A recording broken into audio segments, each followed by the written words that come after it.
Harrison Price for Thursday, October 24th, 2024, coming to you from the Nation Network studio, built by Arbor Lee, here at the iconic historic Wall Center, downtown Vancouver. Turn game night into a game weekend. Book your stay here at the Wall. Enjoy an exclusive Harrison Price rate. Call 604-331-1000. Ask for the S&P rate. Some blackout dates apply based on availability. Man Harrison alongside Blake Price. Four-time Juno Award winner Mike Rogerson hitting switches, conducting things. We got a big show planned for you after a feisty day in Canuckland. Yeah, it's good. It's good. I gotta say, I'm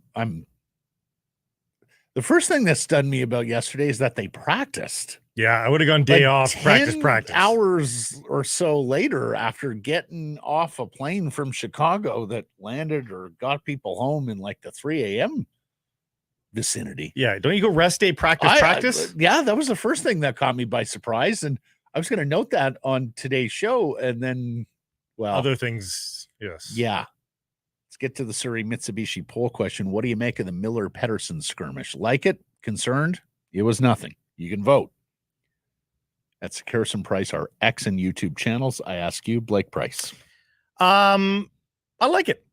I like it. I mean, there's nothing. It wasn't so bad that the risks injury. Like sometimes we've seen it in NFL practices, the helmet swinging and that sort of thing. Like that's not cool. Like if you accidentally, they never do end up colliding generally, but you do clip somebody, it's bad news. So it was tame enough that there was no risk of injury.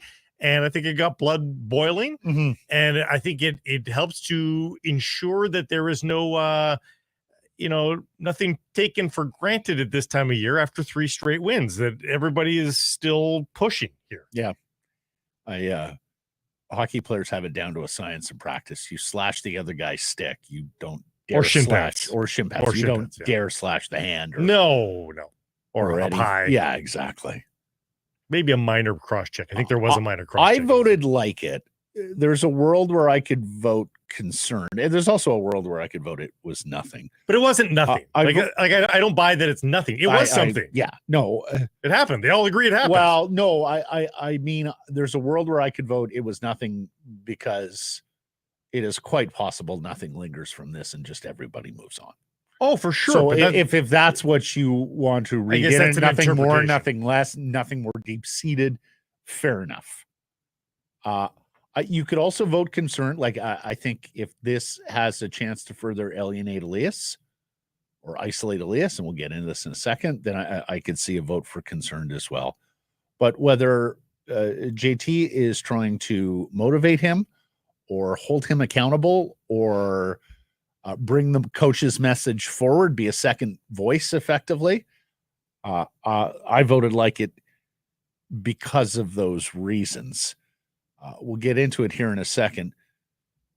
First, let me tell you about my 2024 Outlander Hybrid PHEV. Absolutely love it. Join me, drive this beautiful vehicle. You can get a $1,000 credit towards winter tires. 'Tis the season. Interest rates as low as 1.99%. No charge. Extended warranty valued at $3,750. EV rebates up to $7,500. And at Surrey Mitsubishi, first 6 months of insurance on them. See dealer for details. Hurry up. These supplies are going fast. Surrey Mitsubishi, 13820 104th Avenue in Surrey, or online. Surrey Mitsubishi. Here's why I think it's nothing is an incorrect, objectively incorrect answer to this. There is no way that incident isn't going to be dealt with internally. Like whether that's as simple as those two just saying, "Hey, sorry about what happened," blah blah blah, like something like that. It'll get dealt with. They may even have a more in-depth conversation about, hey, what ticked me off, honestly, was blah, blah, blah, blah, blah. You know, those sorts of, like, or there will be at the very least, an unwritten understanding about what frustrated so-and-so. Again, it doesn't matter what precipitated this. There's going to be a new understanding about why so-and-so did what he did. And that will guide some behavior going forward. There is no way it lives in isolation, just gets put here, never to be talked of, never to be learned from in any way, shape, or form. Guaranteed there is a learning from it for somebody. It doesn't just sit there in the ether as if it didn't happen. That's not the way human behavior works. No, you can move on constructively from it. That's not what I'm saying. I'm just saying, when two humans have an elevated emotional interaction like that, there's a learning there. There's a guidance for future behavior that comes from that. Probably good, but it's something. It's not nothing. And it's not big either. Don't mistake me for saying it's a big deal. It's not a big deal. But don't say it was nothing. It was something. It's a little sounding Seinfeldian here, but you know what I mean. Very passionate, Blake. Well, I hate it when it gets told that it's nothing. No, it's not a big deal, but it's something. Don't be so sheeps or wearing the blinders that it's nothing. Ostrich, horse blinders on, whatever metaphor you want to use. It is something. Not big, but it's something. You're fired up. You're not normally this fired up. Blake Price, really long fuse. Believe you me, I've tested it over 13 years. Which brings me to, have we always dealt with things in the rare occasions when we've blown up at each other, had an emotional interaction? It's a great example. We've never had physical altercations, certainly verbal. And on air and off. And I think that there are learnings each time on a different communication going forward, different expectations going forward, all that sort of stuff. It's a great example. Glad you brought it up. Winter tires. Maybe it's understanding to never talk about a topic again. Blake and I once had a blow up at the LEC at the high school boys championship. And I believe the topic was whether they had room to add players in the off season. And my point was, they got a bunch of shitty players. They absolutely have room. And Blake's was, they don't have a lot of cap space. They don't have room. And somehow, some way that turned to a knockdown, drag him out. Probably because it was about more than just right. room. And then again, kind of like Don and Dave with poker once upon a time. And an understanding then is gained on better communication going forward. Until you forget about the better communication. Yeah, exactly. Yeah. You need a refresher. All right. So let's deal with what's been reported here. We'll start with our guy, Jeff Pettersson. Heated exchange. The two chopped, and this is our top story, needless to say, by Yellow Dog Brewing, Neighborhood Brewing, Yellow Dog Spirits, and Foolish Winery. Testy exchange. Heated exchange.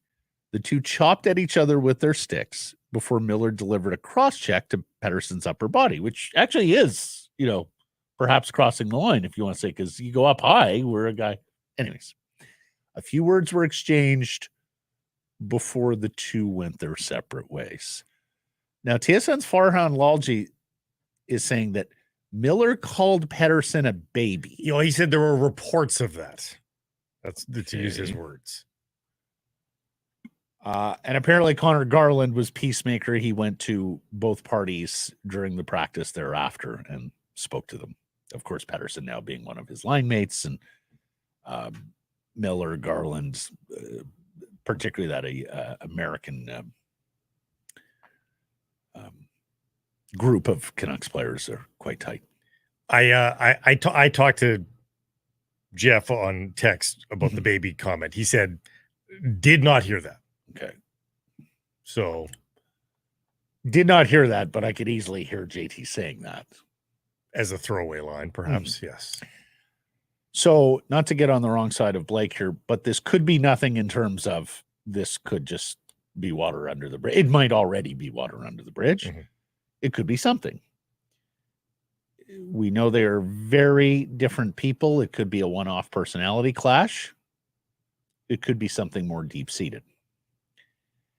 As mentioned, this could be JT trying to motivate him, trying to hold him accountable, because Elias' stock line has been, I'm my harshest critic, and when he gets questions about it in the public sphere, he bristles and gives snippy answers. And I do wonder whether that's if that's wearing thin with his teammates. I know it certainly is in Canucks media circles. Or this could be, him trying to be Tocchet's voice peer to peer. The one thing I know about Miller, he wanted to be a fuller-throated voice in the room when Bo Horvat was here. Management made its choice there, and JT achieved his ends. So, can they coexist going forward? Well, we'll see. I do wonder, Blake, whether Elias detailing that injury last year and leaning on a knee injury that the coach was very dismissive of, calling it tendonitis. I do wonder whether that put him on the other side of the club's culture. Remember, this is a team that's talking about embrace hard. Mm-hmm. I've had a number of listeners message me and say, go look at the power play goal that Miller scores in Chicago where Elias is on the ice, and he doesn't really celebrate with the group. So is that a signal? Is that a sign? Hey, you're not 23 best, you're not 23 best friends. They have had friction in the past. And we've talked about that. You don't have to be best friends. No. There's a lot of examples of teammates coming together for a greater cause who were by no means close. And this Amazon documentary is a perfect example. I mean, it's very clear. Nylander is in a different camp than Austin Matthews and Mitch Marner. Like, they are not besties. I don't think they hate each other, but we saw up close and personal in that documentary already the quotes on you guys. Like, Nylander says, you guys. Yeah, like you guys whine or baby. Yeah, we've seen the clip. Shoot the puck. He's saying, like he's clearly saying you guys in that group. You guys, you guys. Mm-hmm. Mm-hmm. Oh, he's drawing a line. Difference. I'm in this side. I'm over here. You're over there. So this happens. It's a big room. You have a staff of 20. I mean, it's staff of 30. Really, when you think of the transient players. There's going to be players with different opinions and all that sort of stuff, right? That happens. Yeah. It's a question on how to acknowledge that is going to happen and get everybody relatively pulling on the rope in the same direction.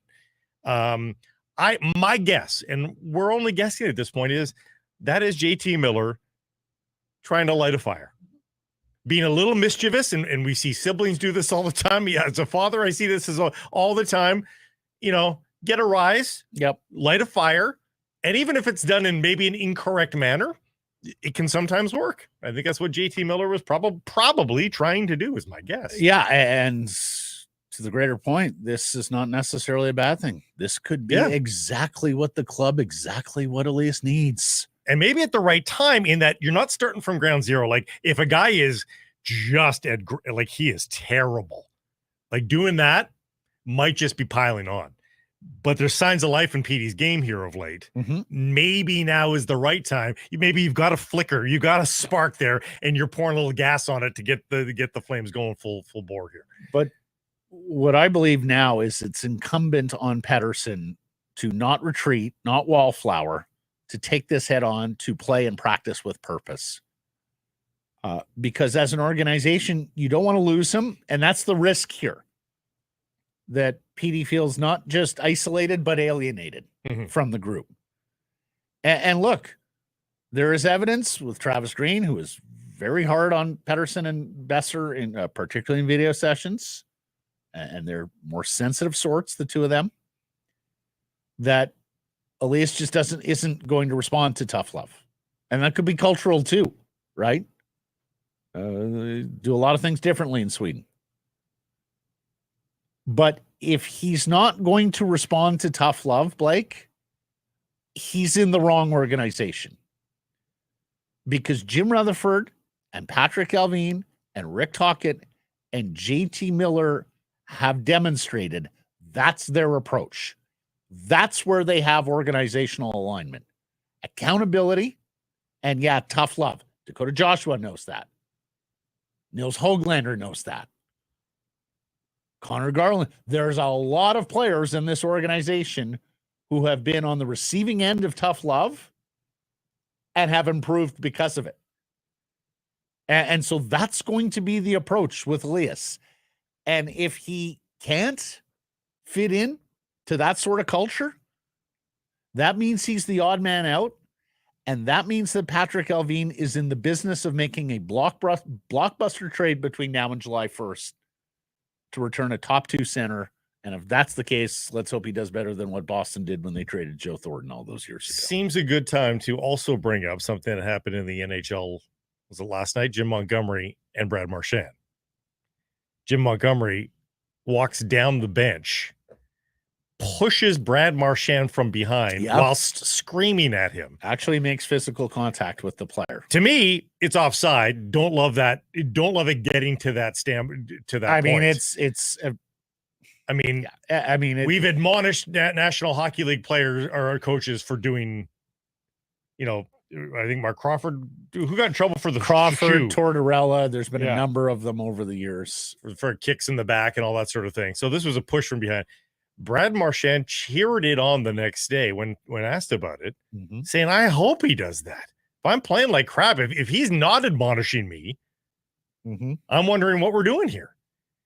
Now, again, that's a little Neanderthal on both sides from my taste. I think there's a happy medium somewhere in the middle there, but it shows you that standpoint or that view is still very prevalent in the National Hockey League where, hey, we're going to be really truthful. We're going to be in your face about something that we don't like. So tough love. Yeah, it's still out there in the NHL. I would hope that it is with respect in the end, and that, outside the heat of the moment, there is a clear, non-physical confrontation way of communicating with the player.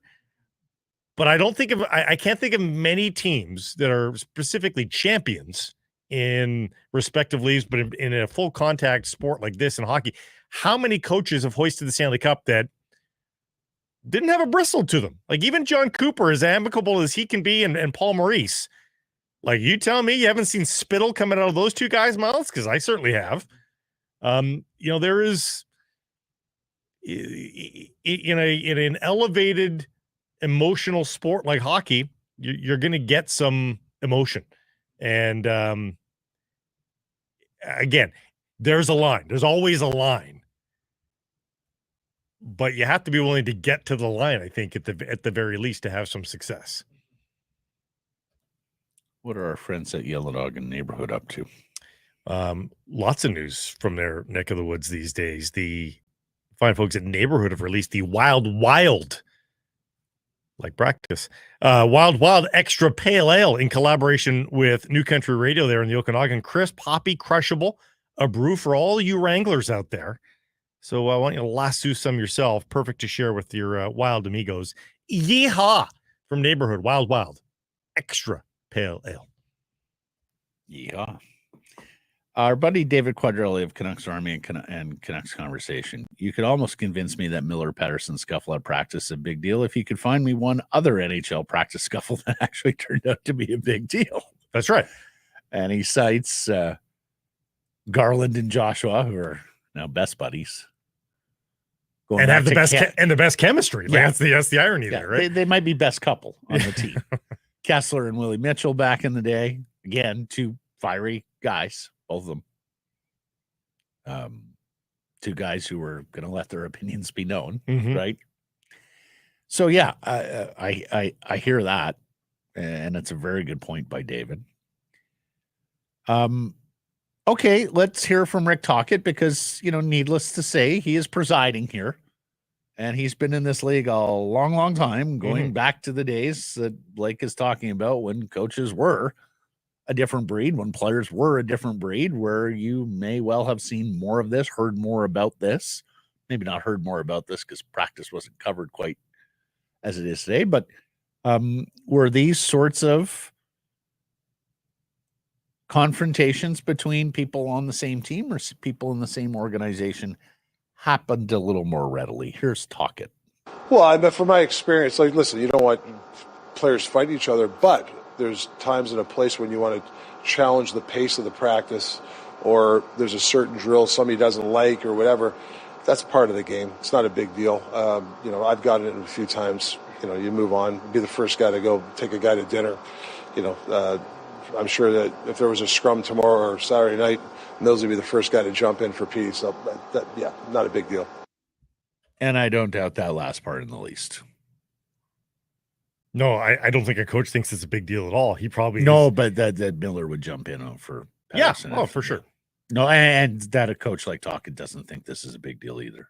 It's funny. And I do wonder whether when he drops the pace of practice, I do wonder whether he's giving us the reason there. I was doing a Twitter search just to see what people's reaction and see what else other reporters were writing on this topic. Mm-hmm. And so I just put in, I forget what my search words were, pretty normal stuff, Miller, Pettersson, something. And it was a 2020 video on the road in Montreal. And it's Miller and Pettersson playing catch with a football, with the CFL football. You know, like, well, Blake, every time they play golf together at Northlands, one of the marshals or regular players tells us, hey, by the way, just so you know, I saw JT and Petey up here playing around a golf together. We're not talking about mortal enemies. No, that's not the case. No. But that Tocchet said pace of practice. Elias is so laid back sometimes, I think he appears aloof to a lot of people. Maybe in fact, he is aloof. Tocchet has talked about in the past how he doesn't like when Petey misses practice. Alvin has long message practice habits.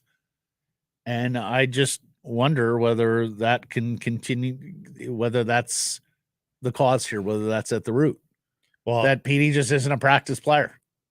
And that Miller, with his searing intensity, is a practice player, or at least wants practice to be at a pace, at an intensity that's a little closer to how he's wired than how Pettersson is wired. Dan in the YouTube chat, this market won't be happy until they run Pettersson out of town on a rail. Let's be abundantly clear. And this is 100% the truth across the board in every sport. Fans' perception of a player does not have anything to do with hockey management or sports management's decision to trade a player away. If that player can help them win a championship, rest assured, that is the reason why he has been traded. You know, they're keeping anybody that they think gets them closer to a championship. Full stop. And now that can be, he gets us closer because he's that good a player. It could be, we're going to trade this player because it doesn't work with the rest of the, it just doesn't mix. Yep. You know, it can go both ways, but they are making that trade because they think that trade gets them closer to a championship, or they're keeping that player because they think that he gets them closer to a championship. And that's very fair, Blake, but I do believe that this year is part and parcel an evaluation from Rutherford, Alvin, and Tocchet on whether we can win a championship with Elias Pettersson playing a frontline. That's fair, but again, that's going to be the the evaluation tool. Not do the players or do the fans think that he's wimpy or something. He's got a no move clause that kicks in July 1st, so you have to make this decision this year. So it's not about whether the market is running the player out on a rail. It's a question of determining whether this guy gets you to the promised land and making that decision by July 1st. Different evaluation. As we know, the Carolina Hurricanes came knocking at the trade deadline last year, or at least that's what the Canucks wanted out there with their messaging, to get Elias to a bargaining table, to get his name on a contract so that everybody knows what he's going to cost, and that's the Canucks and potential suitors going forward. You have one crack at this if you're Alvin, Rutherford, and the Canucks. You saw how he performed or didn't perform in the playoffs last year. He said it had a lot to do with his knee. You didn't love that answer.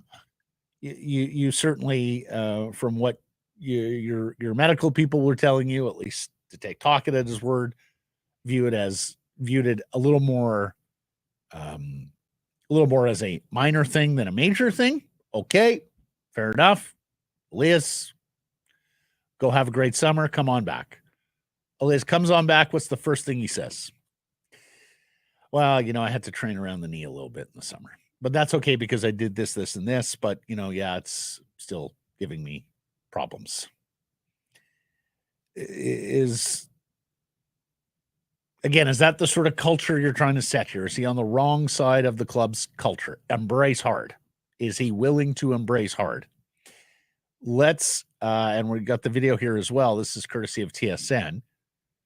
Farhan Lalji questioning Elias after practice. Yes. We should mention before we start, this is the second half of the scrum. So the question about the skirmish is the last thing that Farhan Lalji gets to. There's always going to be conversation around you and offensive production and scoring. It seems like in the last 2 games, like just you've been really active and really noticeable, and the chances are there. Field goals are just a matter of time. Yeah. I mean, it's easy to look on the stats and say I stink, but I feel like I've been better last games. But all I can do is keep on making plays and see what happens. Well, I'll make sure I'm not saying that you stink. But like for you, do you put pressure on yourself? No, there's always pressure, and I'm always want to play the best hockey whenever I'm out there. Some days goes better than others, but yeah, I'm just gonna try next game. Be my best. A couple extra battles out there with JT at one point during practice. You like that? Yeah, it's good. I mean, I think you should practice with an edge, and yeah, it's good. Good. He didn't exactly roll with the joke from Farhan. No, he didn't. I almost wish Farhan would have asked him more neutrally and less leading about the, do you like that, as opposed to what happened with JT, to see if Elias would detail anything. But hey, I probably not. Yeah. The phony self-deprecation stuff, it didn't work for Roberto Luongo here. Didn't come off well. I don't think it's working for Elias Pettersson as well.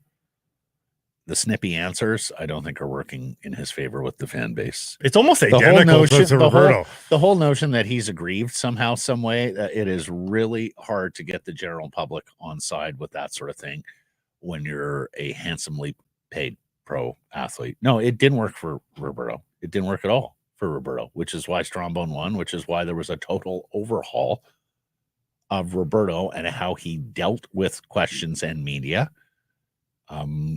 Which completely recast the guy in the market. It was one of the great image makeovers that I think I've ever seen in pro sports. And a lot of credit has to go to Roberto and TC Carling, who was their head of comms at the time, who sat down and looked at it and said, here's how it's coming off. Here's what we got to avoid. Here's what we got to put more forward. Try not glare at the defenseman after they make a mistake when the puck gets behind you, right? You remember that? Because Roberto was so on the wrong side of the market because he would glare at the defenseman and effectively assign blame on the goal. And Roberto got a lot better at that. But the bristling, the snippy, because I bring all that up because Tocchet has so often talked about body language. Tocchet has so often talked about, okay, things aren't going great for you that day, or you don't feel 100% or whatever. Push through, fight through. And I just don't see Elias doing a lot of that. Not with his body language, not with his attitude, not with his words. But I also think that when he says, it's easy to look at my stats and say I'm playing like crap. I stink. I don't think that's been said by anybody with a megaphone of any sort of like you'd have to go into the bowels of social media to find people saying that Elias Pettersson stinks. Like, well, that's no one is taking that approach. Well, but that's what Elliot Friedman said earlier in the week, that he just thinks that Petey looks at social media too much and needs to find a way to ignore the noise. But to find haters to the level of Elias Pettersson stinks, like you're going deep into Canuck Twitter there, like that. Like for sure. Like, you certainly you certainly don't have to look far to. Hey, it'd be nice to get a goal. It'd be nice to get a little bit more production. Yeah. Something like that. But Elias Pettersson stinks. Like I no, but I think he is affected by all that, Blake. And you would know better than me because you have children in this age range. But they grew up with this, and in a lot of, and that's where I have a lot of sympathy for Elias. That. If that affects you, and he's talked about how it has affected him, not necessarily his play on the ice and people criticizing him, but when he used to post fun videos, lifestyle stuff about his life and what he gets into when he's not at the practice rink, on Insta, on social media. And he mentioned at the beginning of this year, he doesn't do that anymore. That now he values his privacy. Which is good. And because they're in a lot of cases, it was people going, oh, why are you dribbling that basketball? What's with the shirt? What's with the glasses? What's with the fashions? And all that shit. And I don't know, but if that's the for case, some it's easier than others. Like, as you know, my policy, I've taken the view here for some time now, and not at the start, but came to learn this, that you've got two choices. You either read it and water off a duck's back, or you don't read it. It's one of the two. Matt in the YouTube comments says, Blake, just look at the YouTube comments with regards to the Elias Pettersson. Hey, yeah, no, but I mean, it's still, even there, Matt, Matt on YouTube, it's 1 out of every 10 of somebody saying Elias. Like, we're talking, still a small percentage. Blake, let's remember a couple of things here. This market fell head over heels in love with this player. Yes. When he arrived from Sweden as the golden boy. We all remember his first game at Rogers Arena, where he is spectacular, scores a great goal, has Al Murdoch announce his name on the PA, and is on the bench looking up at the big screen that's focused, of course, on him with that smile. You could tell in that moment, this kid was just absolutely beaming, that was one of the nights, one of the days, one of the moments that he had dreamed about growing up. His welcome to the NHL moment was not the typical, go into the corner, get thrown on your ass by a big defenseman and take your lumps, kid. His welcome to the NHL moment was just about as good as you could script it. And this was a market that had fallen head over heels in love with Swedish players in the past. So he had that going for him. And because he represented New Hope, right? Yeah, Besser was here already, but everybody knew that Brock Besser as a winger wasn't going to drive team success. They needed more. They needed a frontline centerman and a frontline defenseman, and he was going to be the frontline centerman. And that whole first year was just a love affair between this province and Elias Pettersson, so much so that he wins the Calder Trophy. And what are the first words out of his mouth? It's not about him. It's not about his team. It's not about the people who had helped him. It was about Jason Bochford and how the market lost an important voice. And so he felt at one with Canucks fans in that first year. Clearly he's drifted. Clearly the market has drifted a little bit. But it'll be... Doesn't mean it can't get... No, easily returnable. And you hope that he finds a way to become that player again. And and I know many are going to yell and shout and say it's been 30-some games without an even strength goal, and it's not just... But we're 6 games into a season, man. Like, we're not even a 10th of the way into this season. But a month in. This is just the latest example, though. If he scores 2 goals Saturday, Blake. Chris in the chat is just typed exactly what I was going to say. Fairly criticizing a player is not hate. We are living in a black and white world now where it's either this or that. And once again, latest example of something that is straight down the middle of all that of great player needs to be better. Like, it's just as simple as that. Great player that should be a Canuck for the duration of his contract, but it's also okay to say 7-8 games into the season, he needs to have a goal. Like, that's what he's paid to do. That is his job description. One of the things that I often, that I've said in the past to people who want to know more about this line of work in media is criticism is a neutral term. Most people don't understand that. Yeah. Hate isn't, but criticism. The analysis and judgment of the merits and faults of a literary or artistic work. Right. Yeah, people forget that part. Movie reviewers, they tell you the great things about the movie, and they're going to tell you the parts that didn't work as well for them. Happens. So, look, I think Elias is a fabulous talent. He's a mid-20s, 2A point per game centerman. I think it, as we talked about that Athletic article earlier in the week, that just about everybody who has tracked like this guy has tracked through 400 NHL games and at age 25 has turned out to be either a star, superstar, or Hall of Famer. So I think a little more patience probably here is warranted. And look, and because I'm now getting this question as I go around the city, if for whatever reason Elias Pettersson or the Vancouver Canucks or both decided, you know what, he's just not the right fit for this market or for this club's culture right now or for this head coach, make no mistake, teams will be lining up to trade for this player.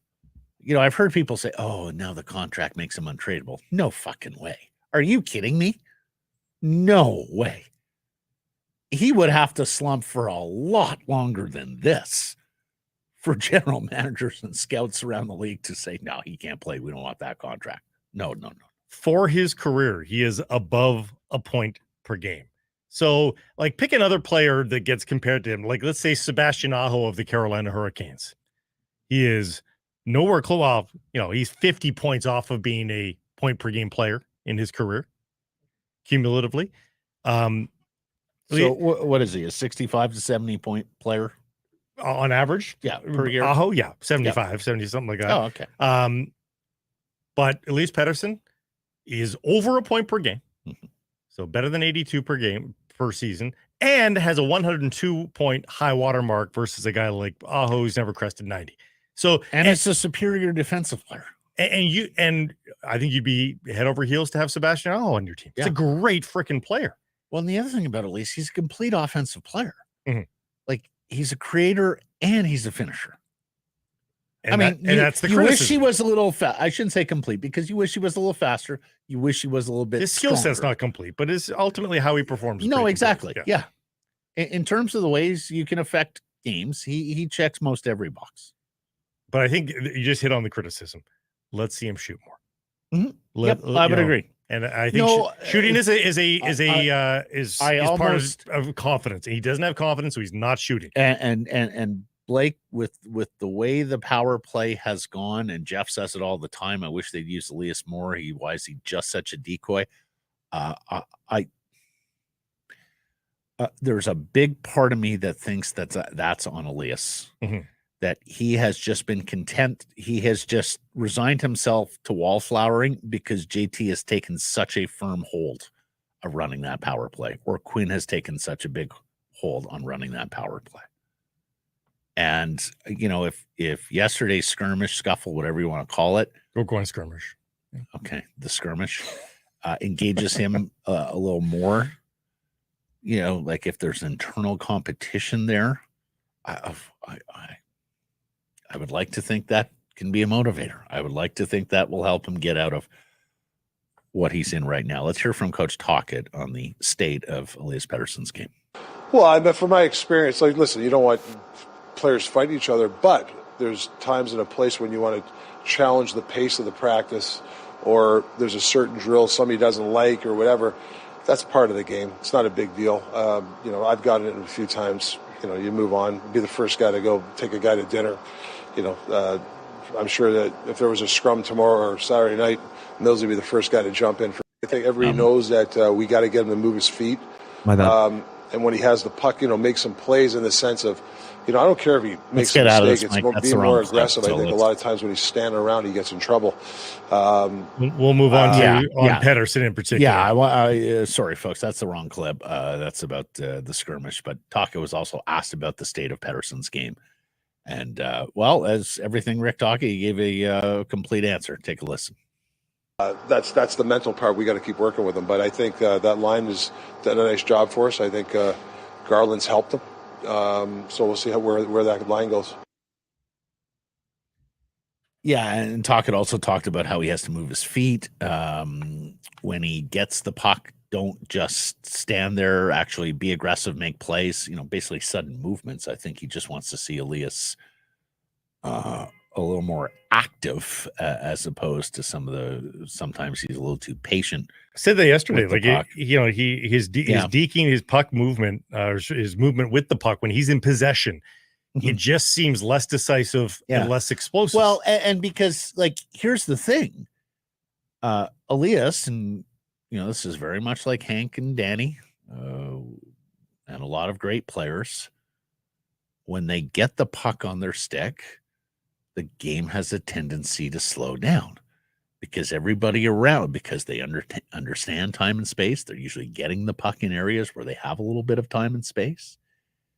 Defenders are put on their heels because they look in and go, oh, I mean, if I, bull rush this guy, he could slip me pretty quickly. He's that kind of level of skill when it comes to stick handling and whatnot.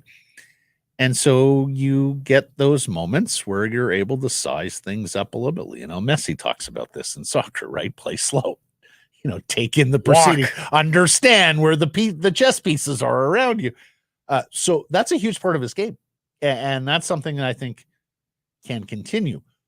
But when you're not taking the puck, getting the puck, and making and being decisive from time to time, and you're just willing to sit back and let the game come, well, then you become a little easier to read. Then you become a little easier to defend. You've got to mix the bag up and show some variety out there. And I think that was Tocchet was talking about. Tocchet also talked about how Garland drives a lot of the play, and that Garland often has the puck, and you've got to be near Garland, like in close proximity. I think Dakota Joshua is an instructive example here of how to play well off Connor Garland, because Garland's looking to distribute.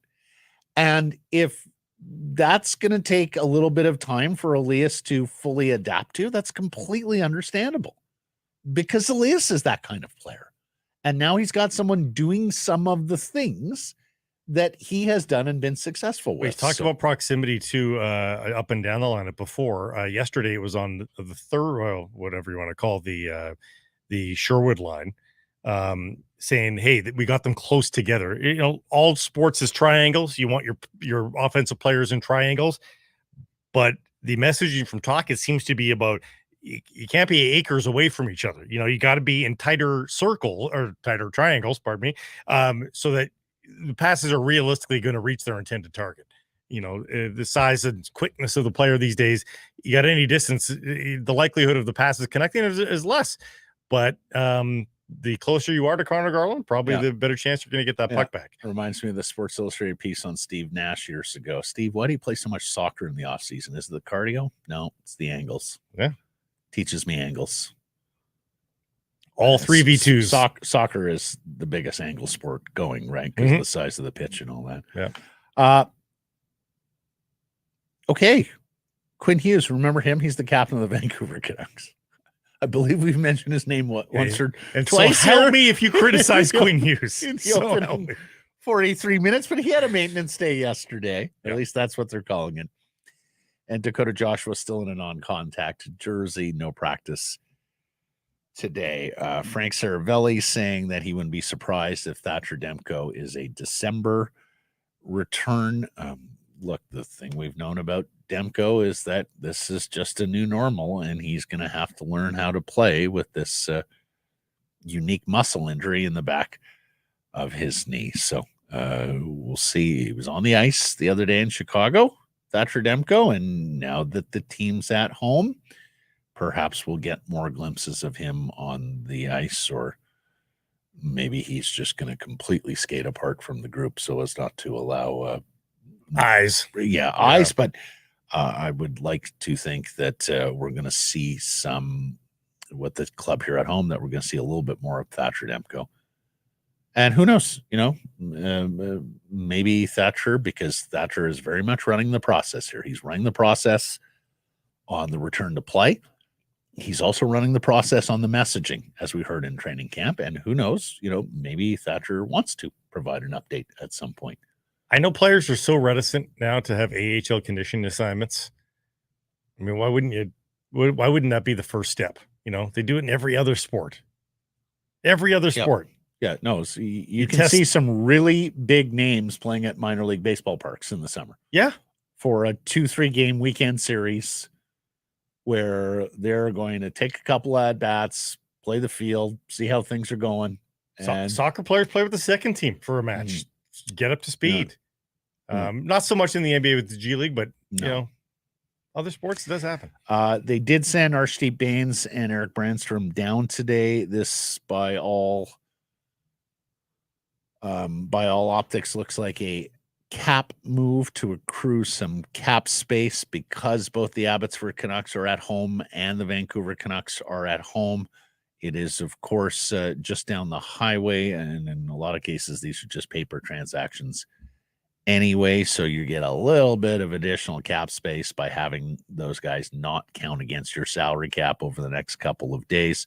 No one would be surprised if either or both are back in advance of Saturday's game against Pittsburgh, and it sounds like Derek Forbert's ready to return, and so you have your spare defenseman around you. Just on Brandstrom, he doesn't require waivers right now, but he will when he's on an NHL roster for 30 days or has played 10 games with the Vancouver, well, I suppose with anyone, but for the Vancouver Canucks.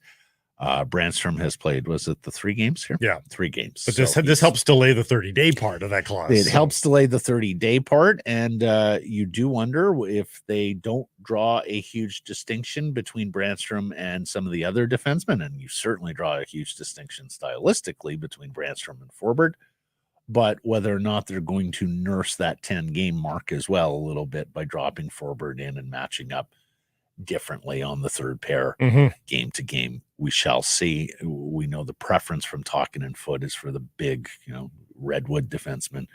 So I think Forbert will be given an opportunity to see if he can get back into the lineup and play regularly on that pair. We'll see if Brandstrom gets any run on the right side, because I know that's what some people are hoping for. This coaching staff has also been quite hesitant to play lefties on the right side and vice versa. The Canucks will wear their black skate jersey for 18 of the final 39 home games. I mean, we're damn near a 50-50 split on that. And we've got the graphic there. Mike, do we have the graphic of which? Yeah. So there are the games. And shout out Noah Strang of the Daily Hive. There are the games that they'll be wearing the black skate jersey, including this Saturday for the first time this year, including, the entirety of this homestand. They got 3 games here in the next 6 days, and they'll be wearing the skate for all. So it is a third jersey almost mathematically now in terms of a third of the season. But, in terms of the home schedule, it's almost 50-50 as you described. And if that's what the paying public is seeing for the most part, I mean, it feels like those are your colors almost, or it's a debatable split and it has grown. And that's the other part, is that the numbers are increasing. Black seats, black, red, and yellow accoutrement is also increasing around the arena. I joined the many that suggested, no, the owner likes the blah, blah, the blue and the green. It's not changing. I don't know. The latest clues suggest otherwise here, Matt. I don't like when you use the big French words. Accoutrement? It's my jam. Oh, désolé. I came to Jesus on this. I forget if it was last year or the year before, because I have always liked Orca as a logo, and I like the color scheme as well. But if the fans want skate, give them skate. And we have a good discussion about this with Rob Williams later in the program. One thing we don't bring up with Rob that should be brought up, players like skate. They are... Because of the black. Yeah. They think it's... intimidating. And they've done the studies on this. Thinning. Psychologically. It matters. It sometimes can lead to more penalties. Ask the Oakland/LA/Las Vegas Raiders. But it's true. The villain wears black. The autumn wind is a pirate. Let's get to today's menu, brought to you by Greta. Great spot for all the games, home and away. We'll be there for Canucks Army viewing parties throughout the season. You are minutes away from the arena and stadium. Pre-game, post-game, street food menu is amazing. Check out the burger, the games in the arcade. What can you say? Hours of fun there. Weekly drink specials. Greta Bar, the place to be, 50 West Cordova. Let the games begin.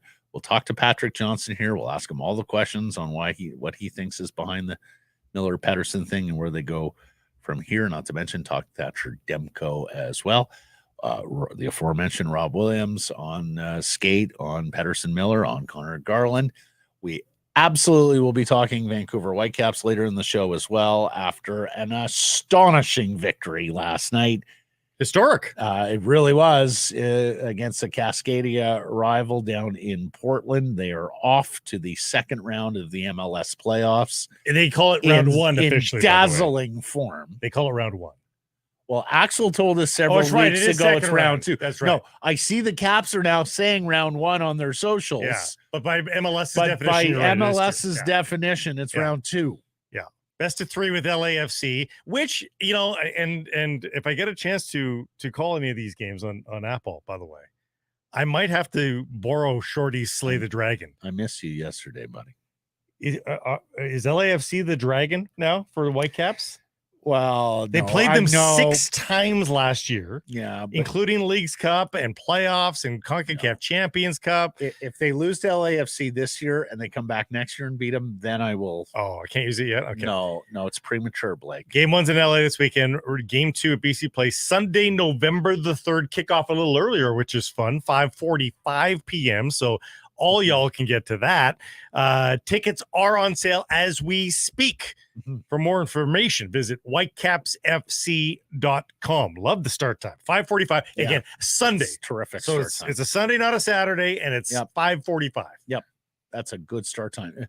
Was it not a Sunday last year against LAFC? I want to say it was. Don't remember. But maybe, yeah.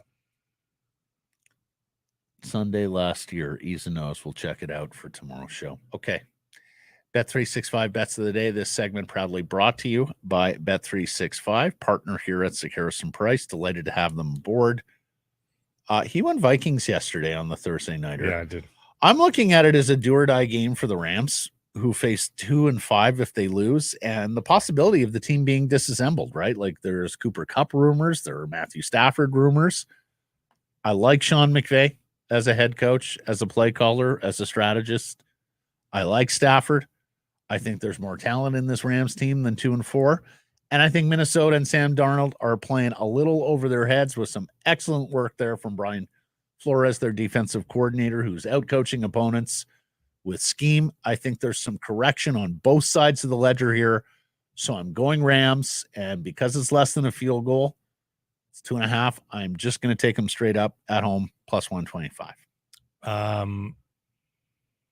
Neither the Canucks or the Whitecaps are up on the board just yet. They will be. They will be. Just curious about that. I'll look at tomorrow night's soccer match in Major League Soccer. Inter Miami with Lionel Messi taking on Atlanta United. The over-under is 2.5, and it's only minus 334 to take the over. Can't go that direction. So to get some value on a Luis Suarez goal, I'll take him as the first goal scorer of the match. Luis Suarez, plus 300 to open it up for Inter Miami. He's one of the 5 finalists for MLS MVP. That's just recently been announced. Yes. Gold was not on the list. The working class MVP gets overlooked. No campaign this year. Nope. No. Open an account with Bet365 today, and there's a new code there to use. Use code NATION.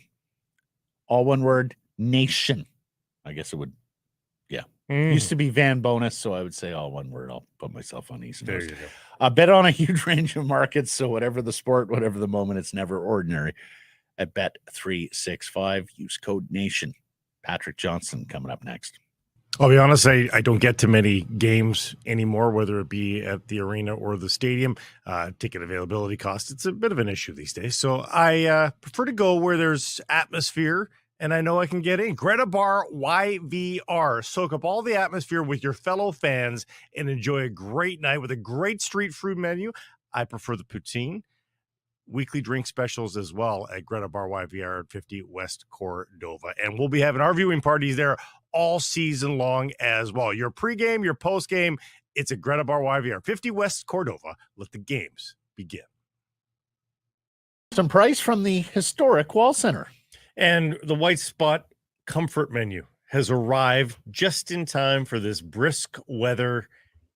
It's time for you to feel good about going into autumn and winter with things like pot roast, chicken pot pie. I even heard about carrot cake on the dessert menu. Very good. Doesn't that just make you feel better just hearing those sorts of things? Go check it out right now at your local favorite White Spot and get into the comfort menu. Yes. There's this thing in radio called oral drool. Nobody does the I actually think I might have actually drooled like there. Price. Yeah. Patrick Johnston from the Province and Post Media joins us on Thursday. I'm hungry. Yeah, right? So am I. Hey, we did the Whites. We always do. We have a Friendsgiving. We get together at Thanksgiving. We go to White Spot, and I always get the turkey dinner. Yeah. Which I don't know if that's on the comfort menu, but the turkey dinner is pretty good. Yeah. Whenever Carmen's parents are down, we take them to White Spot with my parents. And, anyways. Good local BC culture there, White Spot. Okay. So Miller, Pettersson. Ooh. What did you make of that yesterday? What did you make of that? I mean, it's the sort of talking to Jay Pat about it. You know, you don't want to overcook it, right? Like, I mean, but I mean, one guy is producing and playing through an injury. Another guy's got 3 assists and I think playing better, but making $11.6 million. What's your bet on what's your bet on who instigated what there? Was it a frustrated Pettersson or was it a frustrated Miller? Let me put it that way. I don't. That's a one I have a hard time really nailing in on that one. I mean, I think there's probably it's like guys get in each other's face in practice and something happens, and you know, one guy's feeling on edge for whatever reason, and another guy's feeling on edge. You know, like I'm hesitant. Like I said, I'm hesitant to make too much out of it, but it's like this is a team that has aspirations and wants to win, and everyone, you know, it's early in the year, and you know, let's make sure we're pushing in the right direction, I guess. So 27 years ago, on like day 11 of a CFL training camp, a fight breaks out. It's far side of the field. 2 players who I'm not necessarily sure are going to be significant pieces to the team. The competing newspaper happens to have a photographer there. They got a nice photo of it, turned it into the headline story. Yeah. My boss calls me. It's like, how come you didn't lead with this? And I'm like, well, because there are fights every single day at training camp, or at least, you know, skirmishes, what have you. And because they were, you know, somewhat nothing players or down the lineup players. These are frontline players. So, you know, that gives a little more gravitas, a little more meat on the bone. So let me just throw a bunch of potential explanations at you, and you tell me what you think.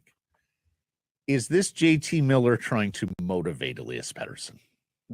No, I think that's not how JT is. He doesn't like he knows who he is, right? Like he is a guy who plays with passion, and this is how he's going to lead people forward, and he's going to play with and practice with intensity. Okay. So I would be careful in over sort of giving too much sort of intentional credit here, if you will. Yes. Okay. So you don't think this is JT holding him accountable? No. I think this is. I mean, I think this is a guy like I will say this: JT Miller is a guy we know plays with passion. He practices with passion. Elias Pettersson, like there is no real issue with the intensity in practice. The guy is early. He, you know, like Rick Tocchet called him out a little bit. He misses last year. Practices though, and they talked about practice habits a lot. Yeah, yes, that he could be even better. I think it's one of these ones. I do think it's one of these elements where there's what you're doing, right? And then where's you could be and how much more you could be. And that's certainly where Tocchet has been trying to take him. Okay. Right. So the baseline is fine. And what it is that it's a little bit of, I'm frustrated. Is there a good chance JT Miller feels frustrated with Elias Pettersson? Absolutely. Okay. So that was my next question. Is this JT carrying Tocchet's message forward? Being a second voice of Tocchet's message with regards to I think this is JT. I think this is JT. JT Miller is a player who knows why he is successful, is going to continue being who he is. And if that means he's going to get a little testy with one of his teammates, especially one of his star teammates, he's going to do that. He's not going to shy away from a moment like this. You know, like here's a guy that he believes he will go, listen, let's go. You know, like things are testy, things are feisty. Like, this is who I am. I'm not going to apologize for how I am.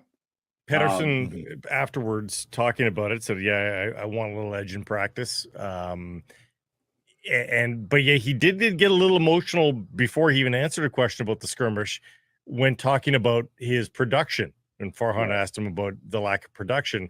There was a little something there.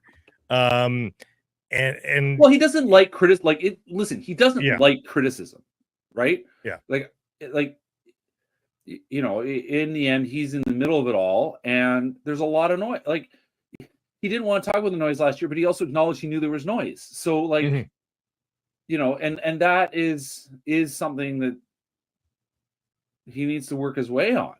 My issue with Pettersson there is he thinks that we think, and with the collective we fans and media, that you know, he thinks that we don't understand that you can be playing well and not get production. We fully understand that you can play well and not get production. Yeah. But there is a point where with a player of that stature where you just need production eventually. And that's what the guys that are making $12 million look like. They don't go very long playing well without production. And I don't know that he understands that that's the expectation here. Yeah, I think from his point of view, and this is me, I am fully putting an idea ahead here that this is me trying to imagine what he's thinking. Right. Yeah. He would look at how things went last year and how, for whatever reason, difficult they were. And he would say, well, that's last year. He goes, yeah, sure, I haven't scored. But the last 3 games I have played, and he wouldn't be wrong. The last 3 games he has been better. Right. Sure.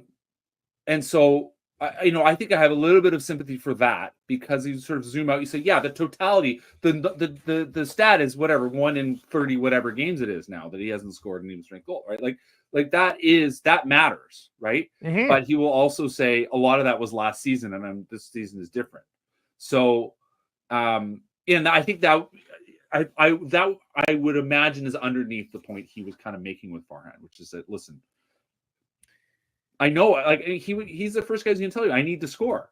And, like, we will keep talking about this until he scores a goal. Like, it's 6 games, right? Of course. And that is the overarching point overall in all of this, is that and that's you may be playing better, but you still need to score. And you set up a couple goals. Yeah, you have, and he's done, and he's making things happen. Great, that's good. But, like, let's,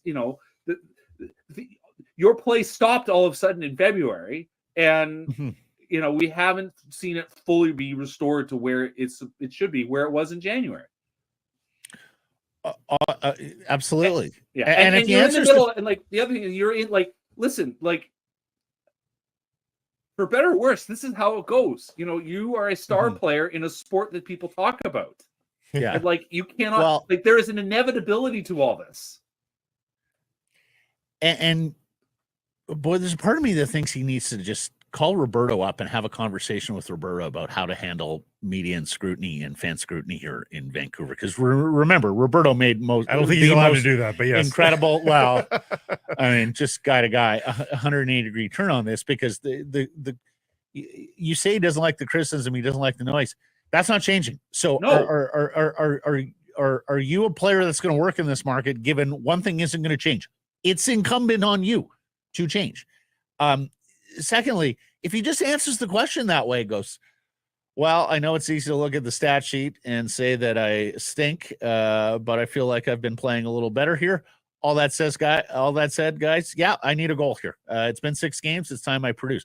Now, the lesser crime is putting the pressure on yourself publicly, having said that, because people are going to say, well, yeah, absolutely. I agree with that. I think that. Yeah. And then you bring people on side with that, Peach. And he still doesn't seem to understand that Pissy doesn't play well with the general population.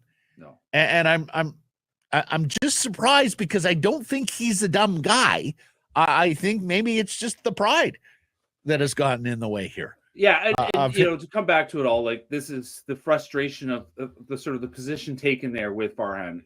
You can only imagine how that might grind JT Miller that might make him really feel frustrated because it's like, come on, guy, like I get you're playing better, but score some goals.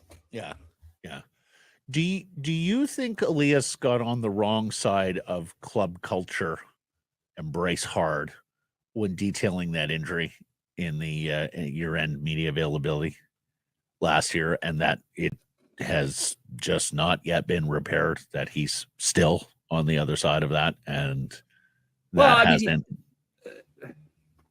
he's a lone wolf, right? Like this is the thing. Like he's his own man. He operates in his own way, to his credit. But that's a hard situation to square when you are like that. And it's one of those ones when you're producing, nobody cares. Right? Like the easiest way out of all this is just score some goals, and then it's not a topic. It stops snowballing. Speaking of, let me ask you this, just because we spent the opening block talking about how this could actually be pretty good for them. That this isn't necessarily a bad thing for them. No. It's incumbent on Elias now not to retreat and be a wallflower, but to play and practice with purpose, and maybe increase the intensity outwardly for everybody to notice. And if he does that, we might be looking back and going, do you remember that practice they had on October 23rd, right off the plane from Chicago, where JT and Elias got into it a little bit, and the next thing you know, here bloom this great Canucks season. I can see the byline with Thatcher Johnson. I can absolutely see it. That is a cover story for you, buddy. Tell Chappie. How Elias Pettersson got his swagger back. Yes, exactly. There you go. You've already written the headline. Oh my God. It's brilliant. But like that is it, right? I mean, he's still a guy that's walking around with swagger, right? He's engaging with swagger.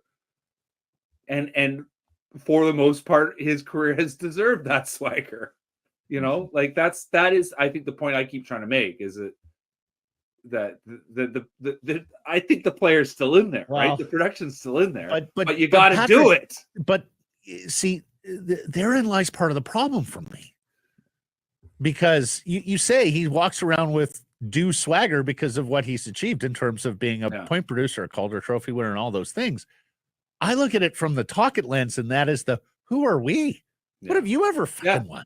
Well, and that's been that's a point, right? Like that. Think back to Patrick Albean's first end of season conference. Like that was a point he made, and there is absolutely no doubt Elias Pettersson was on the list of people that he was talking about when he talked about we haven't done anything.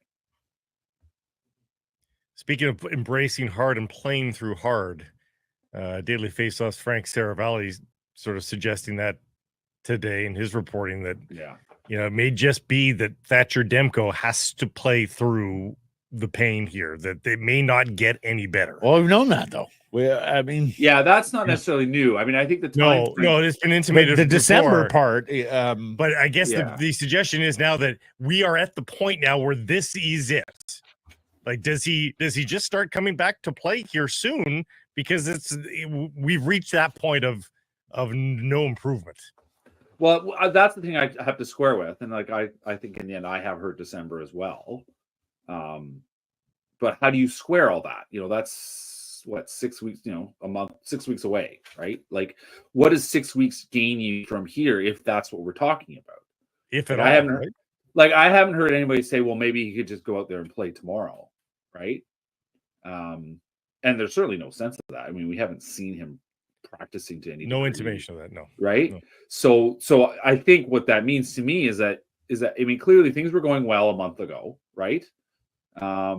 They were feeling optimistic. We were thinking by, sort of the next week or so here, maybe he'd be ready to go. And obviously that hasn't happened. So step back. I would love the answer to that question. Do you think in 1 month it will be better than it is today? I would love to know that answer. I don't even know who to ask, but I would love to know that answer. I don't know. I mean, the stuff that I have read, the medical, journal stuff that I have read about his particular injury is that even it's a very rare injury, but in this sort of, 40 or whatever athletes that are sort of documented to have dealt with this, the conservative approach has proven to be the best. It seems to be that you don't have surgery. You just, but that it's not a quick fix. So, but sometimes it is a quick fix. We are months down the line. But sometimes it is. And sometimes, so I think the hope was that, it'll be easy, but it's clearly not. So, but here's the thing: they have time. If Lankinen continues to play this way, they got a lot of time. Everybody, but that cliff could come, right? I mean, like, oh no, of course it could come. But, I was thinking about this last night. Like, you could go a half season, you could go till trade deadline, nursing Thatcher along with him not playing, so long as Lankinen's playing this well. Yeah, and that's a risk. Like let's be clear. Like, Kevin Lankinen's played really great, but Kevin Lankinen is in the end a career backup, right? Like, he's been a very solid backup. Yeah. In the NHL. No, he has been. Sorry, in the NHL. Woodley thinks he's one of the breakthrough guys like Lindgren and sure, Ingram. But I'm just saying, like, in the NHL, he has been a backup, right? So that's no guarantee that this continues. That the load builds up and he gets that they need him to play. The key actually really comes back to Shelovs. Like, they need Shelov to be able to make starts so that they don't have to lean on Lankinen, so they don't have to risk the question of whether he can hold up making start after start after start. Absolutely. And as the schedule spot on. Like, if Lankinen keeps up, and obviously not to this degree, the numbers are outlier. No. But if Lankinen keeps up being a starting goaltender, and Shelovs plays your spot starts and does reasonably well, like even this, like Casey DeSmith last year, you've got all the time in the world for Thatcher to figure things out and get healthy and play. Shelovs plays one of these home games, doesn't he? Absolutely. They're game on, game off. So that sounds like a middle start, maybe. Well, they're not necessarily game on, game off anymore, but yes. No, I just mean for these three games. Oh, I see. Yes, yes. Yeah. And like the other thing, another thing is the need to keep working on that defense, right? Make that defense a little bit better, a little more solid. And I think once Derek Forbort comes back and you try to keep Brandstrom in the lineup, like, could Forbort Brandstrom being a pairing, right? Are you starting to talk about Vinny Desharnais going back to the press box? Like, Forbort Brandstrom could be a really interesting pairing. I think that's gonna be something to watch. I think once we get Brandstrom on the offside. Yeah. Well, yeah, exactly. I'll believe offside when I see it. Yeah, absolutely. I get it, right? But I think for what he's been able to do and his ability to move the puck in a way that neither of those other guys can do. Like, Forbort's not that guy. Clearly, Vinny Desharnais not that guy. Mm-hmm. Which is what makes the Desharnais signing still so weird. Like, here's a guy, he would have been perfectly fine on a $900K, whatever. Well, $2 million for 2 years, like, anyway, that's not. But so go. I mean, the environment needs to continue to be good and continue to improve, and these goalies need to continue to have success. And they'll, then Demko comes back whenever he comes back, and nobody, again.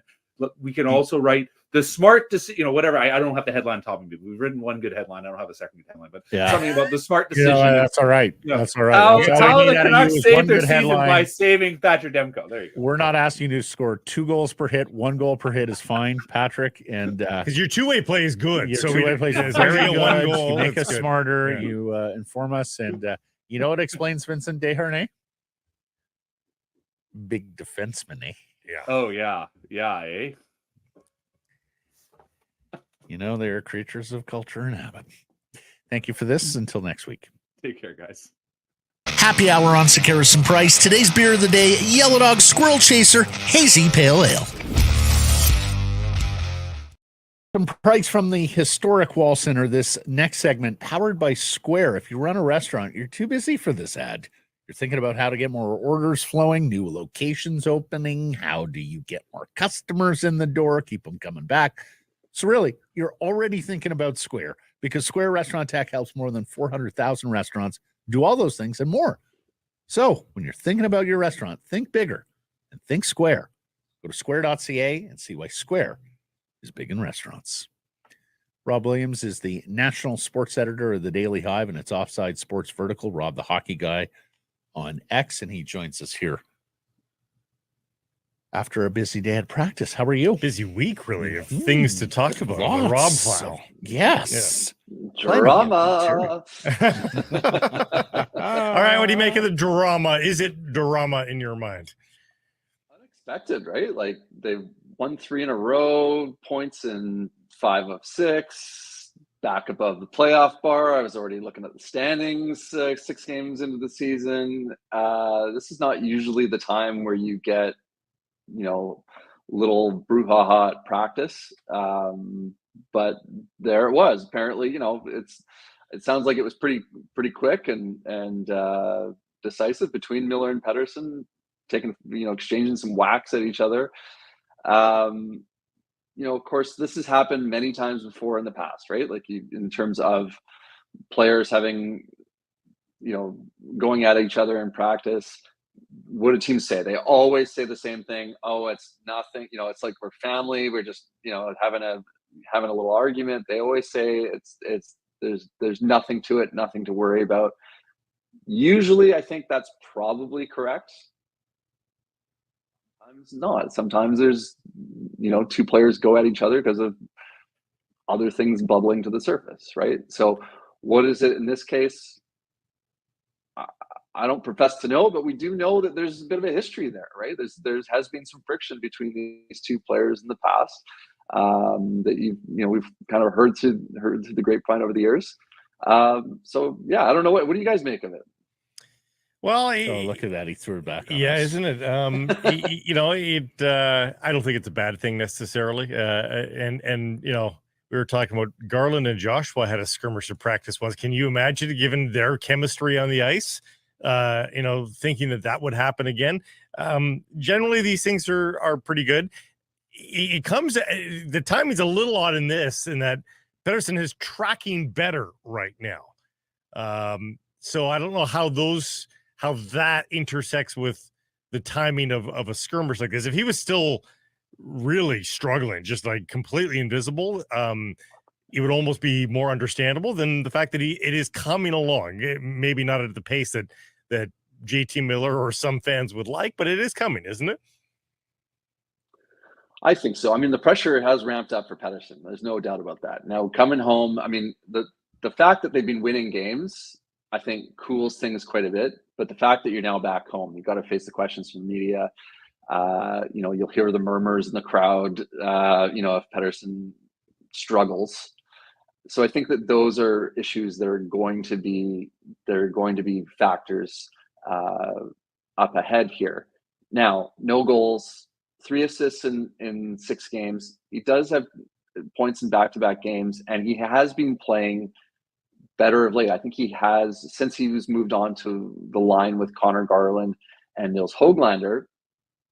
I do think that we've seen a lot better from Pettersson. I think a lot of credit has to go to Garland in that. And, sure, you'd like your high-priced player to be driving Garland and not the other way around. But in the short term, I think who cares how it works? I think you get players working together and finding chemistry like they seem to be. I think that's a good sign for Pettersson moving forward. Okay. Well, speaking of Garland, he's upped his lot in life, and you think he's now a top 6 fixture, huh? I think so. I think, we're going to see when Dakota Joshua returns to the lineup, perhaps Joshua reunites with Garland, but I don't think they reunite on the third line. Like, they reunite on the second line if they do at all. If, you have the option of keeping Höglander there. How do you put Garland, no offense to Teddy Bluger or Pius Suter or others, how do you take Garland away from one of your top two centers right now? I don't see how you place him on a line that doesn't include JT Miller or Elias Pettersson. You look at what he's done in the last two, last season in a third line role was 47 points, 20 goals. Those are good numbers. And he did that with Teddy Bluger as a center and just fighting for scraps on the second power play unit. He's now on PP1. You've got him on with Pettersson. And as we just mentioned, like he's driving play. So to me, like, is Connor Garland one of your, like, he's maybe not, I think your best winger is Besser. Is he your second best winger? I mean, he's sure playing like it right now, if not their best winger. So I don't see a reason to place Garland on the third line. I think the theory before was that he wants the puck so much that you can have him drive another line on his own. But to me, I think you've got to load up. Like, you're looking, what were they looking for all summer? They're looking for a piece to play with Pettersson and so they could have a second line that really clicked. Why not Garland? Yeah, and I mean, Taka was outlining yesterday what it takes to play with Garland. Do you like Elias in that group then, Rob? The chemistry, Elias and Garland? Absolutely. I mean, look at the plays they're making. Like Garland, we've seen it a couple times. The first time they connected for a goal, where Garland finds Pettersson in the slot, and then he feeds Höglander for a tap in. That was in Philadelphia. The same thing nearly happened again in Chicago. I think we've seen a lot of great plays between those two players. And one thing I want Pettersson to be doing more of. You look at what he's done through 6 games. He's got 9 shots on goal, like 1.5 shots per game for Pettersson. Like, that's not enough, right? Like, this is a guy that, remember his first NHL goal coming down the wing? He's got a 2-on-1, takes the shot for himself, right? That was a player that didn't think about passing in that moment. He had that instinct to score. He's a great playmaker, but I'd like to see him, be a little more hungry to score goals himself. And if you've got Garland, another good playmaker on that line, feeding him, why not? I mean, if he's going to be able to feed Höglander for tap-ins, do that all day. But I think there's going to be a lot more opportunities playing with Garland, where it's not necessarily going to be Pettersson, feeding his wingers. He's going to get a little bit of that back in the form of passes from Garland. So I think that's a massive. It could be a really great thing for Pettersson and to get him out of his slump, and then just to have someone solidified that can be his running mate on the second line. I thought it was also great, Tocchet speaking about Garland and how he's changed as a player, and he was really speaking about how much Garland has improved defensively and talking about wanting to get Garland on the penalty kill even going forward. So, if you've got the trust of Tocchet, if you've got a guy that can be defensively responsible on your line, as opposed to Daniel Sprong, say, that's going to be, a player that's going to be something that Tocchet will have trust in your line, and you'll be out there for more minutes. I think that's a good thing for both of those players. All right. Now let's get into the Rob Williams file, like the deep file. And you have been on this from the get-go, and you've been adamant. Francesco Aquilini likes blue and green. As much as they are finally willing to accept the skate as part of its history and as part of its portfolio, blue and green ain't going anywhere. Except now we have more evidence. 46% of the remaining home games have been earmarked for skate jerseys. New elements around the arena, adorned in black, red, and yellow. Yes, the plaza is freshly painted blue and green, but most of everything else has gone black or yellow, including the damn seats in the place. Rob Williams, are you willing to flip-flop on your position? Yes. That it will be blue and green going forward? Good question, Price. No, I do think it's going to be blue and green going forward. I still don't believe that Aquilini likes I think he prefers blue and green. I think he likes money. I mean, and the black skate jersey definitely makes money.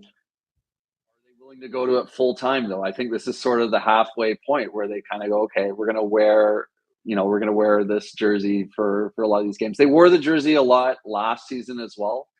So like no, right? They just kept on adding more to games. Yeah.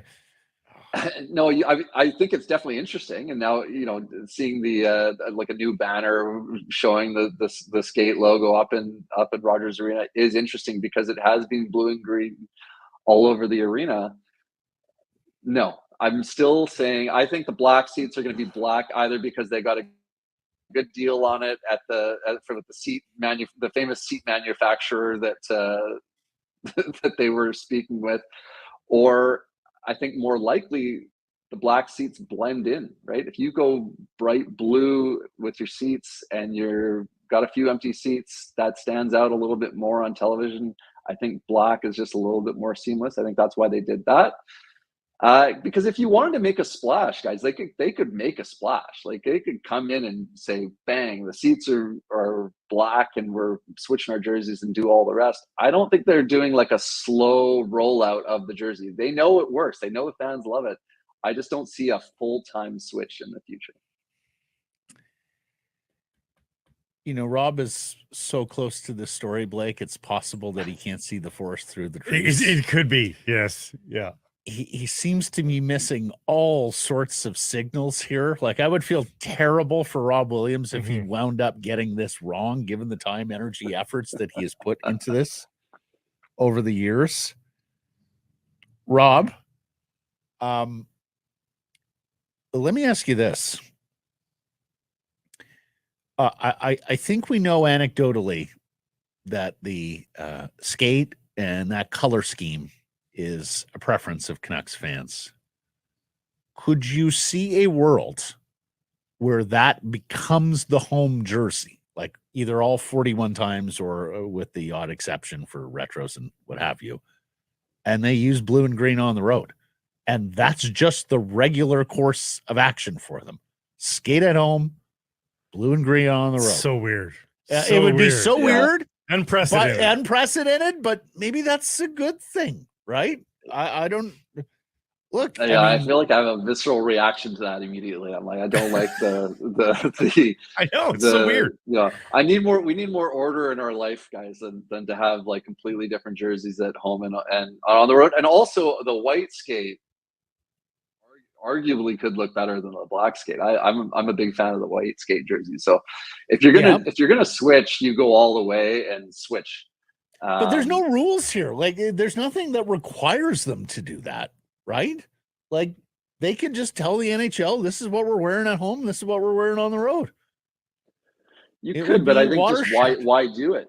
Well, why do it, right? Because then you serve both masters. It's brand confusion, though. No, yeah. I understand there would be a million branding people who would tell you, no, don't do this. Yeah. But the particular circumstances of this team, this brand, where there's already been decades of brand confusion, right? Like they've switched the uniform up as much or more than just about any team in the NHL. I'm just looking. They're damn near NBA level. I'm looking at fan art. I'm looking at fan art of a black, red, and yellow Orca. It's even better, maybe, than the current Orca as well. Hey, so go with the colors, keep the Orca logo on the road. Is that what I'm hearing? And then flip skate at home? Flip logos, but keep it like it's the color scheme issue that's the issue. No, boy. Guys, have you seen Kevin Lankinen's mask, his throwback mask? He's got orcas on his mask with the black skate colors. Which is that's just what I'm talking about. Yeah. That's the worst of both worlds, right? Like you know what I mean in terms of the mask. I quite like blue and green. I gotta say, like, guys, I know that the black skate is the hot look right now, and I agree. I think that's the best look that they have right now. My concern is that, are you going to be like an NBA team and just follow every quick fad and just do that throughout your history? Because they've actually had some semblance of consistency here for the last 30 years. Like they've actually by their standards had the same logo. They've had the same logo. They've been blue and green for the most part, which is, matches their original colors. To me, like I grew up with the black skate, so I think I'm partial to that, and I think a lot of people enjoy it. But like, is that just the flavor du jour here? No, because for sure. 15 years ago, we weren't. Everyone wasn't gaga over the black skate. Like the thing that was like, and I go back to the 2000s when the stick and rink made a comeback, and everyone loved that. Everyone had the blue and green of that, and that's part of why they made the switch to that color scheme, because people love that look.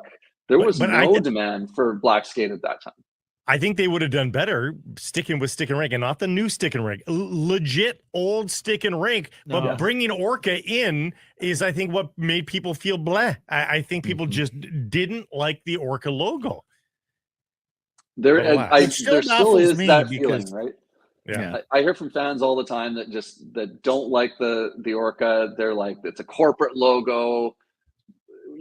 I've never really understood that argument, because Orca Bay is not a company that exists anymore. Like, who cares? Well, and their logo was different. And the logo was different. No, but and it was also just like the Orca Bay was the company that they made in response to them owning the Canucks and the Grizzlies. It's not like they were already making. It wasn't like they were making cell phones or something like that, and it was already called Orca Bay, and you named it after that, right? Well, but what people who cite Orca Bay fail to realize is there's a reason why they chose that name for the company. Yes. And that is that we are the rare urban environment here on the Canadian left coast that actually has this apex predator in our waters. It pops its head up from time to time in False Creek, for heaven's sakes. So it's an indigenous animal here. People spend thousands of dollars coming to this part of the world to go out on a boat, freeze their tuchus off, and look for these things in the wild. So it's got indigenous connotations here with First Nations people. It is absolutely a on the nose, as Blake would say, logo for this hockey team. Frankly, I quite like it. But what I also know is that fans love them some skate. And you have so muddled your brand with so many looks, color schemes, logos over your 50-plus year history. Maybe it's now just time to lean into that, as opposed to following the crowd and being an organization that just has one primary logo, and that's all you get night after night after night. So I have some anecdotal evidence here about the jersey that I think has been the least popular jersey of the last 20 years, I think, has been with the exception of some, quick one-off jerseys, has been the original Orca jersey, the Mark Messier Orca, the one that Naslund, Bertuzzi, and Morrison wore, for the Burgundy. West Coast Express. Yeah. That jersey, I'm going off some anecdotal evidence here, but that jersey is actually making a comeback with fans. The 90s, that kind of 90s look is back. It's very in style. On opening night, I saw a number 77 Anson Carter jersey in that original Orca jersey. I saw a few others. I saw a Naslund one walking around. Like, I saw a few more than I've seen in quite some time on opening night. I kind of think that jersey's making a little bit of a comeback, and and that just sort of speaks back to like, okay, is this just a fad? Do we just like jerseys that we haven't seen in a while? I think there's an element of that. I think it's more than that, but I think that there is an element of that with the black skate. I think that's ironic wearing, though. People would love to wear things that are so ugly that they are kind of cool. I think that's what that is. Mm-hmm. That's my guess. Rob, I apologize that we've caused you so much angst and anxiety on this topic in this head. I sat there and I watched your body language, and I'm like, boy, he is really shook by all of this. Blake and I have taken him to a terrible place. So I'm sorry about that. I hope you'll come back next Thursday and join us. We're probably done with logos and unis for at least. We had new evidence. We had to bring it up. We had to bring it up, Rob. Got to. Had to. I hope you understand. We're doing this for the people. Yeah. No, I do this for the people as well, guys. That's what I'm here for. We're all servants of the people. Thank you, sir. Thank you. Thanks, it's happy hour on Sekeres and Price. Today's beer of the day from Yellow Dog, the High Five Hazy IPA. There's some price from the historic Wall Center. You can text us 778-402-9680. Email live at sekeresonprice.com. All of it to the Great Clips inbox. Great Clips. It's going to be great. This segment brought to you by Ben Moss. Ben Moss, proudly Canadian-owned, operated with a history dating back more than 100 years. 5 locations in BC, Willowbrook and Langley, Coquitlam Center. Customer satisfaction. That's their commitment. Check out a large selection of Canadian mined diamonds and lab-grown diamonds. They got diamonds available with payment plans to suit your needs. For more information, check out benmoss.com. Ben Moss, shine bright. Did the Whitecaps shine bright last night? Wow. 5-0, the victory in Portland in the MLS Western Conference wildcard match. It stands as the single biggest victory in Whitecaps MLS history. Now, they have won 2 playoff games in their MLS history, both by 5-0 margins. One here at home at BC Place. Right, but I would argue one there at home at Providence Park. Right. 2017, they beat San Jose in the knockout round 5-0 here at BC Place. They were the 3rd place team that year, though. San Jose was 6th. They were very much expected to win that game. This one was far more of a toss-up, particularly with the Caps having just 1 win in their last 9, having to play this game in Portland because of BC Place availability, Cascadia rival in this case, too, right? So they're off to LAFC. They'll play there Sunday, and then this is a best 2 out of 3. So they're back at BC Place Sunday, November 3rd, 5:45 p.m. Hard journalist of the Daily Hive on site reported a very cheerful locker room with ABBA's Dancing Queen blasting, like having the time of your life. And it was a tremendous match. I mean, honestly, my last words on the match were, we haven't seen this 11. Like this, it was so evident that was a profoundly different team than what we have seen play for the past 4 weeks. Like it's a different team, different personnel out on the pitch. And so it was completely irrelevant in a lot of ways what had happened in the previous 6-7 matches, because it wasn't this group. Yeah. And that was I looked at it with a cynical eye in the early going, because I was like, okay, who's going to screw this up? And nobody did. Like, not a single guy. I mean, everybody's going to be focused on the offense. Andres Kubas and Pedro Vite were tremendous in moving and recovering the balls. Yeah. Like, I mean, Portland, they were on every loose ball. They had whole possession of the ball, picking early pockets. Their work rate was sensational. Portland did not stand a chance last night. I loved as thoroughly dominant a victory as I can remember from a Vancouver team, and frankly, Blake, a Vancouver team playoff results. I mean, when you talk about absolute stunners, I can't think of many games for Vancouver teams in the postseason that went down with that degree of shock and awe, where you could not believe what you were watching. Well, the quality of the last 3 goals in particular, my Lord. The hat-trick goal, I believe, for Gauld, full credit to Sam Metekubi. He gets the ball on the left flank, and you see him reach his hand out. He says, "Slow down, guys, slow down." And he waits for the moment, then passes it inside to Stuart Armstrong, and the rest is history. They are off and going. But just everybody was on task, and they're going to need to be exactly that versus LAFC to have a shot. But I said this too going into yesterday's game. I think playing yesterday was a benefit in that they get to have momentum now. They've got that as their backdrop, not the rest of their, like if they, especially when you're able to sub guys in as early as Vanny did. It was a 60-minute effort for Gauld, Armstrong, and White. Yeah, exactly. You saved them a half hour of running. Yeah. It all lined up. Honestly, I think to that Canucks Predators game where the Canucks tied it late and won in overtime. I think to that Lions game where Jonathan Jennings leads them on a late comeback in the fourth quarter here at BC Place. But those were close games. Yes. You know, when you talk about surprising results in recent Vancouver playoff history, This one wasn't close from the jump.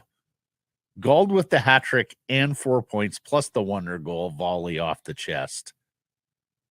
That is just the 5th hat trick in Whitecaps MLS history. The first since Brian White in October of 2021. The other names there, Christian Teixeira. That was an error. He does have one this year. Is it? Yeah, there was corrected. Yeah. Mane, Camilo, and Teixeira, the other. So 6th in MLS history? Yeah, White had one earlier today. Okay. Earlier this season. It is just the third time in MLS playoff history where a player goes for 3 goals and an assist.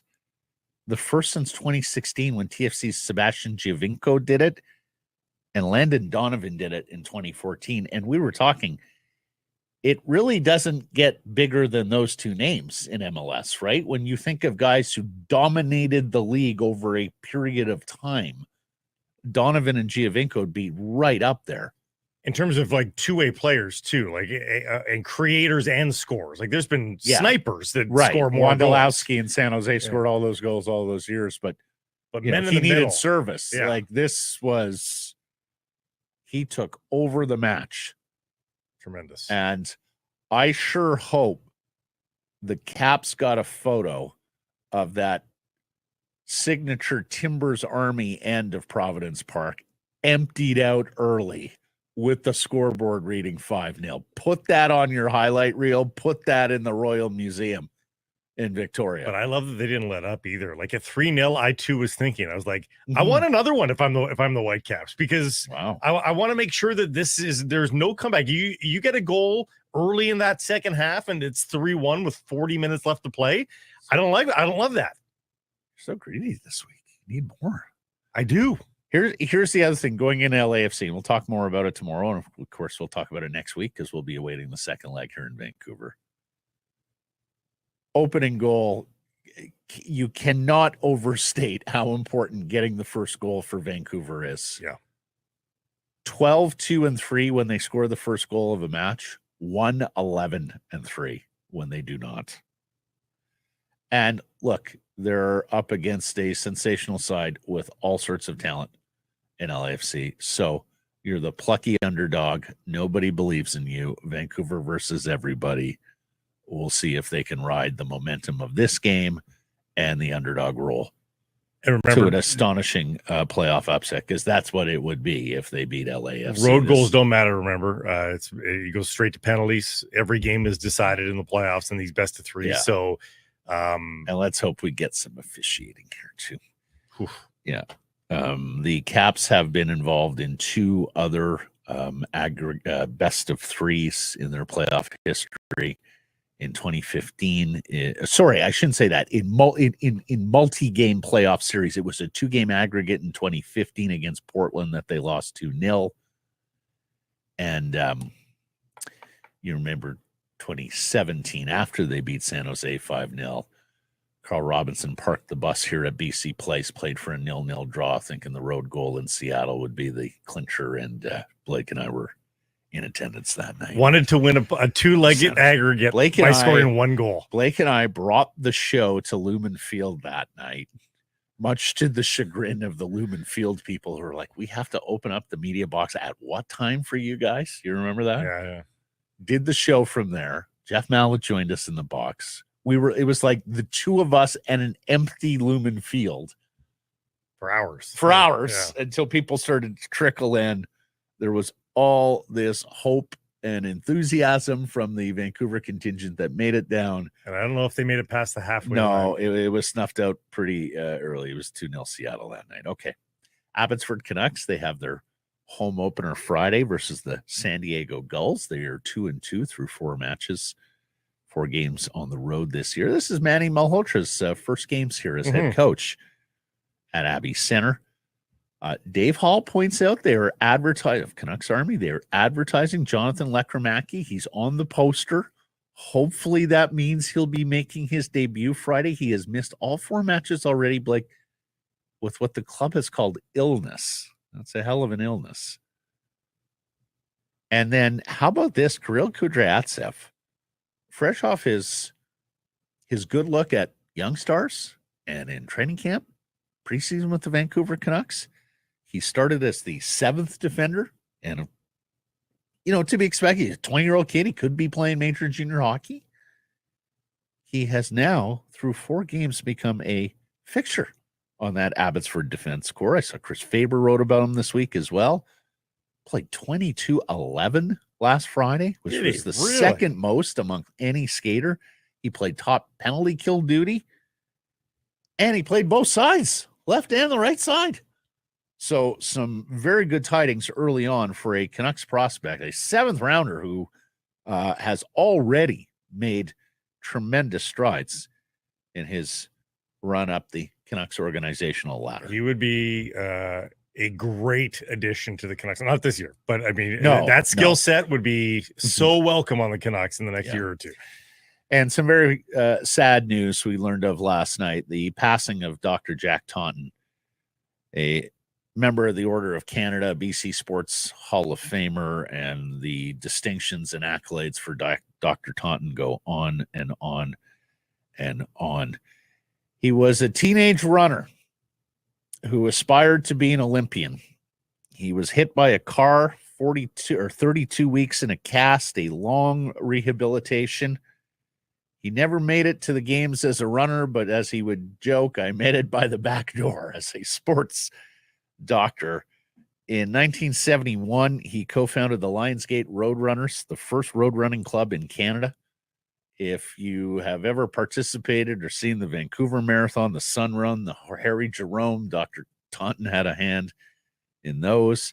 In 79, he co-founded the Alan McGavin Sports Medicine Center at UBC, the first clinic of its kind in Canada with Dr. Clement, Dr. Doug Clement, Dr. Don McKenzie.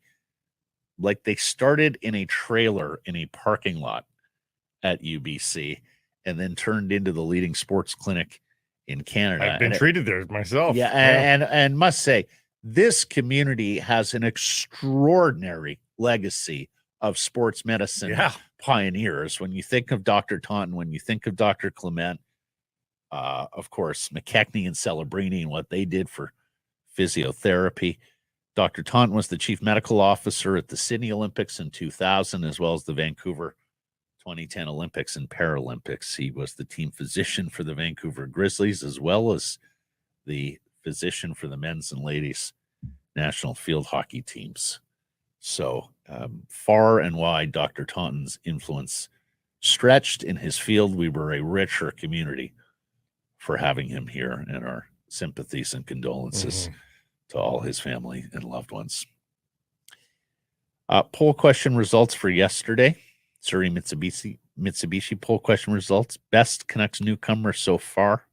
Kevin Lakin. Right. Percentage? 70. He got 70 on the nose. Very well done. Oh, wow. Like, yeah. Kiefer Sherwood was the only one who stole votes. Yes. Yes, absolutely. We should make those kinds of jokes, I suppose, these days. Was Dominion doing the tabulation here? Errors and omissions, and believe it or not, I have nothing. I have nothing written down. I mean, until Yerke corrects me, goes through the show with a fine-tooth comb and tells me what we screwed up from yesterday. I don't have anything on my list. Nothing in the inbox either. Yeah, anything to self-report. He gets to do the face. I don't get to do the face. Hearing nothing.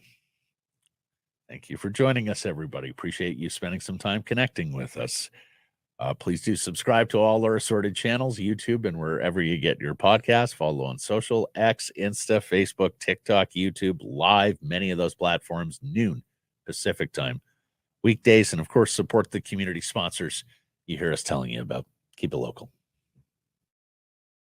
Hey, everybody, if you're enjoying what you're seeing here, then follow along with Sekeres and Price on YouTube. I promise more content coming. The kids call it subscribe on YouTube. Well, how about liking it? Do that as well. Smash it right now.